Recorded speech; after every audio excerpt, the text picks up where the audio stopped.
Hello दोस्तों, मेरा नाम है प्रणव ओझा और आज इस वीडियो के अंदर हम यहाँ पे बताएंगे कि भाई एचआरएम के एमसीक्यूज कैसे आएंगे और उसको किस तरह से सॉल्व करना है।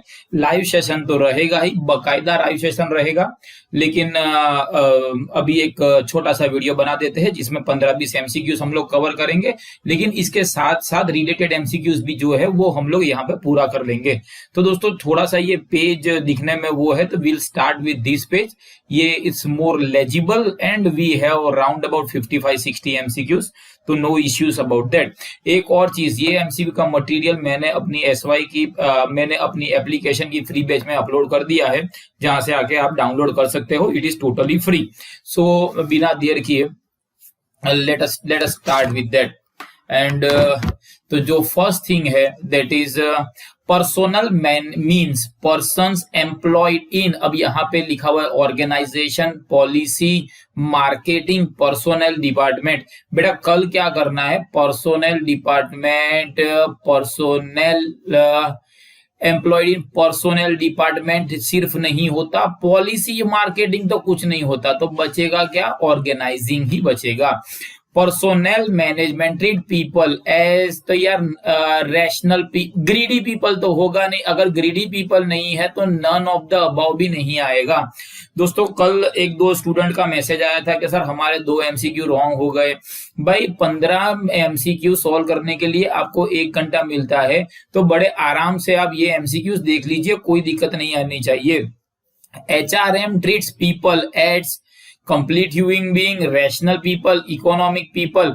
यार इकोनॉमिक मतलब पैसे कमाने का जरिया पीपल होते हैं, ऐसा नहीं होता है। एचआरएम का मतलब ह्यूमन रिसोर्स मैनेजमेंट। जब हम लिखते हैं ह्यूमन रिसोर्स मैनेजमेंट, तो इसका मतलब ये हो जाता है कि पूरे ह्यूमन की बात की है। So as a complete human being यहाँ पे आएगा। The compensation paid to HRM is related to, यार यहाँ पे फिटेड प्रॉमिस बेस पे कॉम्पेंसेशन कभी होता है क्या, तो प्रॉमिस नहीं होगा, तो नन ऑफ द अबाउ नहीं होगा। बचेगा क्या, परफॉर्मेंस या फिटेड ग्रेड। फिटेड ग्रेड का मतलब कि भाई इसका 2000 पगार होगा, 20,000, ऐसा नहीं होता है। आपने जितना काम किया उतना पैसा आपको मिलेगा। तो एक ये बात क्लियर हो गई। Communication tool use by HRM is mostly related with, कौन सा हो जाता है, कम्युनिकेशन टूल डायरेक्ट होता है, सी वर्टिकल ऐसे आ जाता है, हॉरिजॉन्टल ऐसे आ जाता है। बिजनेस में इनडायरेक्ट नहीं होता, बिजनेस में इनडायरेक्ट नहीं होता, तो फिर यहाँ पे यही चीज आ जाएगी। Job design of HRM is based on, मतलब कैसे वर्क को डिजाइन करना है, that will be based on division of labour, employees, none.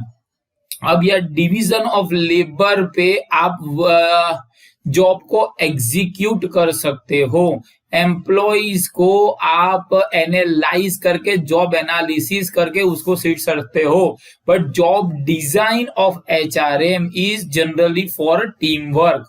Next लिखा हुआ है, the treatment of employees given in HRM was social and psychological, economic man. अब यार एम्प्लॉइज मैंने पहले ही बोला था इकोनॉमिक मैन नहीं होता, तो एम्प्लॉइज को कैसे ट्रीट करते हैं, सैलरी वेजिस देने, नहीं, सोशल फैक्टर है। ह्यूमन रिसोर्स मैनेजमेंट के इंट्रोडक्शन के अंदर ही मैंने बोल दिया था कि employees are the resources through which organisation earns income. हम जो है, हम मतलब आप लोग जो है वो मेरे हाथ पांव हो, अगर मैंने आपको अच्छा रखा तो आप ज्यादा काम करोगे, इस तरह से होता है। तो ये कॉन्सेप्ट बकायदा याद रखिएगा। In HRM plays a role of, HRM में कौन सा रोल होता है, डिसीजन मेकिंग रोल तो नहीं ही होता है। ट्रांजैक्शनल यहां से वहां ये नहीं होता है। मल्टी डायमेंशनल हो सकता है, but we transform humans into such an valuable asset which will help immensely in the development of organization. Next लिखा हुआ है, formation of policy is related with which role of personal manager। अब यहाँ पे ऐसा हो जाता है, डिवीजन है, हाउसकीपर है, नन है, तो यार पॉलिसी कौन बनाएगा, पॉलिसी घर तो होगा नहीं, नन तो आएगा नहीं, बचा डिवीजन और पॉलिसी मेकर, तो यार फिर तो पॉलिसी मेकर ही आएगा। अब नेक्स्ट टॉपिक यहाँ पे है ग्रीवियंस। ग्रीवियंस का मतलब हो जाता है दोस्तों झगड़ा, लफड़ा, कॉन्फ्लिक्ट। अब ये कॉन्फ्लिक्ट जो होगा बराबर इज रिलेटेड फंक्शन ऑफ, ऐसा एमसीक्यू आ सकता है। कंज्यूमर तो होता ही नहीं है, हाउस कीपर होता नहीं है, अलग बात है घर में झगड़े होते हैं, हम लोग ऑर्गेनाइजेशन की बात कर रहे हैं। अब झगड़े को देखना थोड़ी है, झगड़े को सॉल्व करना है, तो एडवाइजर वाला रोल आएगा। नेक्स्ट लिखा हुआ है during collective bargaining is related with the role of personnel management. अब उसमें लिखा हुआ है legal, administrative, counsellor, welfare officer. अब यहाँ पे ये लिखा हुआ है during collective bargaining is related with personnel management, तो कौन सा आ जाएगा? लीगल, एडमिनिस्ट्रेटिव नहीं, काउंसिलिंग। देखो यहाँ पे कलेक्टिव बार्गेनिंग, बराबर कलेक्टिव बार्गेनिंग अगर करना है, अब ये कब होता है कि जब ट्रेड यूनियन वाले आते हैं और बात करते हैं, तो काउंसिलिंग कलेक्टिव बार्गेनिंग में नहीं होता, ऑफिस नहीं होता, बचा वेलफेयर ऑफिसर। वेलफेयर ऑफिसर और वेलफेयर का रोल पर्सनल मैनेजर करता है, वेलफेयर ऑफिसर का रोल ये नहीं होता है। नेक्स्ट लिखा हुआ है winning the war for talent has become an important role in which. अब यहां पे वॉर फॉर टैलेंट, अब ये क्या हो जाता है ये पहले समझ लो कि भाई से फॉर एग्जांपल मुझे चाहिए एक ऐसा बंदा जो मेरे यूट्यूब को मार्केट कर सके। अब उसके लिए मैं ऐसा बंदा सिलेक्ट करूंगा जो सबसे बेस्ट हो सके। तो winning the war for the talent has become an important role. तो यार वो तो रिक्रूट ही करेंगे, तो हम तो ऐसा देखेंगे कि सबसे अच्छा रिक्रूटमेंट जो होता है वो हमारा आता है।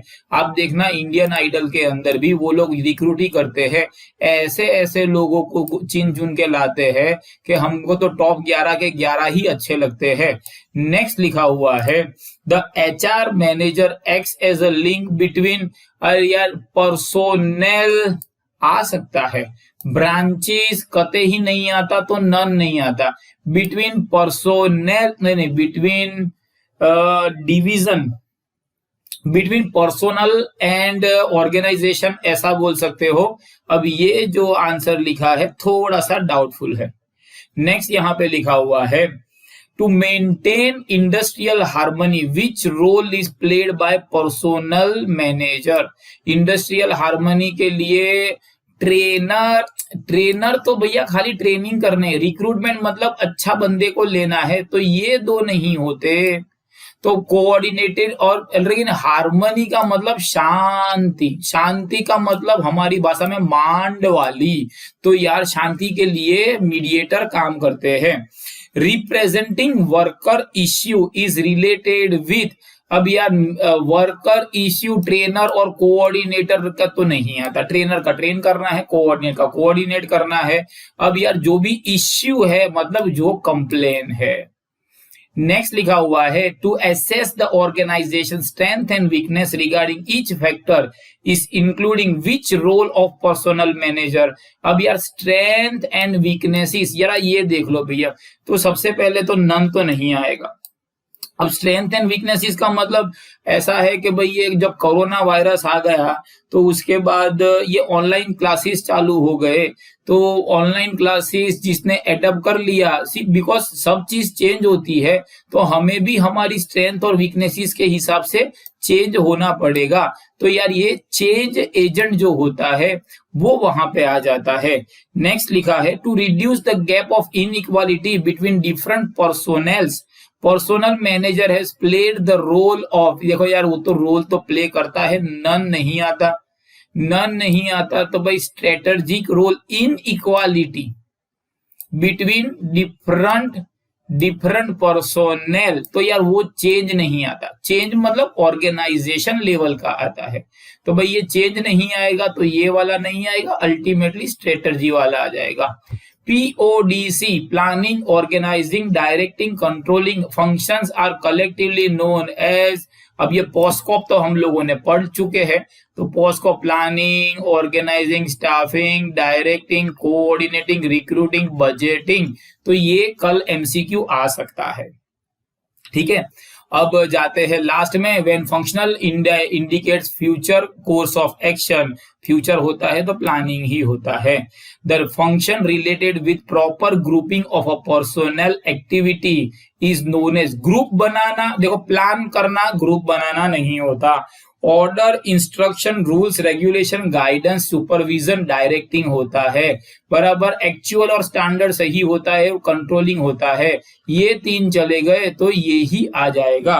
तो दोस्तों ये तो एक क्विक रिवीजन था वीडियो के अंदर, तो और अगर उसका दूसरा पार्ट चाहिए तो देख लेना, थोड़ा सा संडे है, ट्राई करूंगा, लेकिन लाइव तो मैं जरूर आने वाला हूं। ठीक है, तो I wish you all the best, और अगर डाउट है तो पूछ लेना, वरना तो हमारी एप्लीकेशन डाउनलोड कर देना।